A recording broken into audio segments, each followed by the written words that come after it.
என்னுடைய அண்டர்ஸ்டாண்டிங் என்னன்னா, பாஜக அவங்க கூட ஒரு பேச்சுவார்த்தை துவக்கிட்டாங்க. என்ன பேச்சுவார்த்தை துவக்கிருக்காங்கன்னா, இதை நீங்க ஒத்துக்குங்க, அதுக்கப்புறம் நாங்க ஒரே நாடு ஒரே தேர்தல்ன்றதையும் நாங்க கொண்டு வந்துடுறோம், அதுக்கும் ஒத்துக்குங்க. அதோட அதை அப்படி சொல்லி ஆசை காட்டுறாங்க டிஎம்கேக்கு. 2029 சட்டமன்ற தேர்தல் வந்துடும், நீங்க ஒன்னும் 5 வருஷம் வெயிட் பண்ண வேண்டாம். ஆனா அந்த பாதையில டிஎம்கே போச்சுன்னா, நான் திருப்பி சொல்றேன், இந்த தேர்தலில் வந்த முடிவுகளோட இன்னும் மோசமான முடிவுகள் தான் வருகின்ற தேர்தல். அந்த அந்த நிலையை திராவிட முன்னேற்ற கழகம் எடுத்தார்கள் என்றால், வருகின்ற தேர்தலிலே அவர்களுக்கு இந்த தேர்தலில் கிடைத்த நிலையை விட இன்னும் மோசமான நிலை தான் வரும். ஏன்னா இங்க வந்து தமிழ்நாட்டில் வந்து தாவேகா கூட்டணி வலுவாக இருக்கிறது.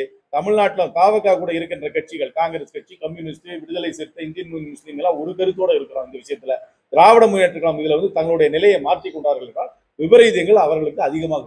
தமிழக அரசு அலுவலகங்கள்ல எத்தனாதரம் சோதனைகள் நடத்தினாலும் கையெழுத்து வாங்குறதும் கணக்கில் வராத பிடி வர்றதும் தொடர்கதையாவே.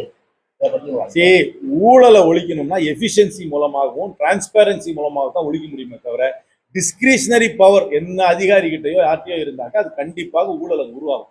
டிஸ்கிரிஷனை குறைக்கணும், டிரான்ஸ்பேரன்சி எஃபிஷியன்சி உருவாக்கணும். அது அட்மினிஸ்ட்ரேட்டிவ் ரிஃபார்ம்ஸ் மூலம் தான் பண்ணும். ஒரு இது வந்து தான் ஒரு அதிகாரியுடைய முடிவால் இப்படி ஒரு முடிவு எடுக்கலாம், அப்படி ஒரு முடிவு எடுக்கலாம், ஒரு டிஸ்கிரிஷன் இருந்தால் அந்த இடத்துல ஊழல் வரதுக்கு வாய்ப்பு இருக்கு. அதனால transparency and efficiency will only lead to know corruption.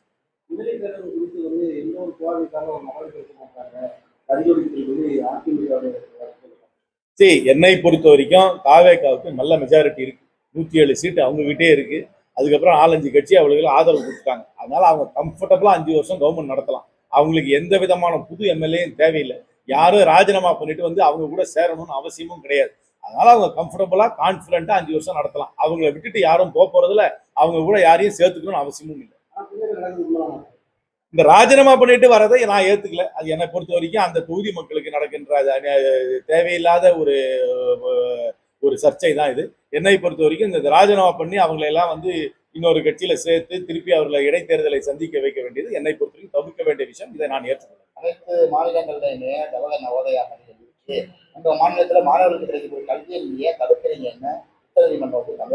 அப்படி கேட்கல, டைம் கொடுத்துருக்காங்க. நான் பார்த்தேன், உச்சநீதிமன்றம் இன்னும் 3 வாரம் டைம் கொடுத்துருக்காங்க. தமிழ்நாடு கவர்மெண்ட் என்ன நிலை எடுக்கணும். நம்மளுடைய ஃபியர் என்னன்னாக்க, நவோதயா ஸ்கூல் வந்தாக்க ஹிந்தி கட்டாய பாடமா இருக்கும். அது ஒரு பக்கம் இருந்தாலும் தமிழ் கற்றுக் கொடுக்கறதுக்கு அவங்களுக்கு ஸ்டாஃப் இருக்கான்னு பார்க்கணும். என்ன பண்ணுவாங்க, நவோதயா ஸ்கூல் திறப்பாங்க, அதில் நிறைய எனக்கு தெரியும், அதில் சில பயன் இருக்கு. ஜவஹர்லால் நேரு நவோதயா ஸ்கூல் தான் அது பேர். இப்போதான் அது பேர் பிஎம் ஸ்ரீன்னு ஏதோ பேரை மாற்றிருக்காங்கன்னு நினைக்கிறேன். அது வந்து ஜவஹர்லால் நேரு பேரை எல்லாத்துல இருந்து மாற்றணும்னு அவங்களுக்கு ஒரு ஆசை. நேரு யுவகேந்திரா பேரையும் மாற்றிட்டாங்க.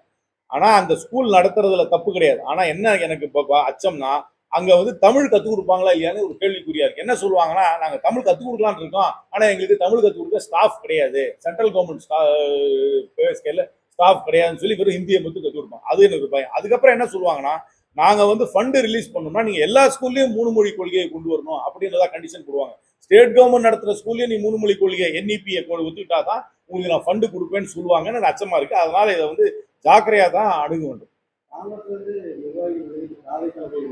அது வந்து என்னை பொறுத்த வரைக்கும் தாவேகா ஒரு கொள்கை முடிவு எடுக்கும். கூட்டணி கட்சிகள்ல இருந்து யாராவது எங்க கட்சியில் வந்து சேர்ந்தா நான் சேர்த்துக்க மாட்டோம். கடந்த முறை திராவிட முன்னேற்றம் அந்த மாதிரி ஒரு கொள்கை முடிவு எடுத்தாங்க. கூட்டணியில் இருக்கிற கட்சியில இருந்து யார் வந்தாலும் அவங்கள சேர்த்துக்கல. அந்த கொள்கை முடிவை என்னை பொறுத்த வரைக்கும் தாவேகாவும் அதோட தலைவர் முதல்வர் அவர்களும் ஒரு எடுக்க வேண்டும். எந்த கூட்டணி கட்சியில இருந்து யாராவது வந்து தன் கட்சியில வந்து சேர்ந்தாங்கன்னா நாங்க சேர்த்துக்க மாட்டோம்ன்ற பிரகடனம் செய்ய வேண்டும் என்று கேட்டுக்கொள்கிறேன்.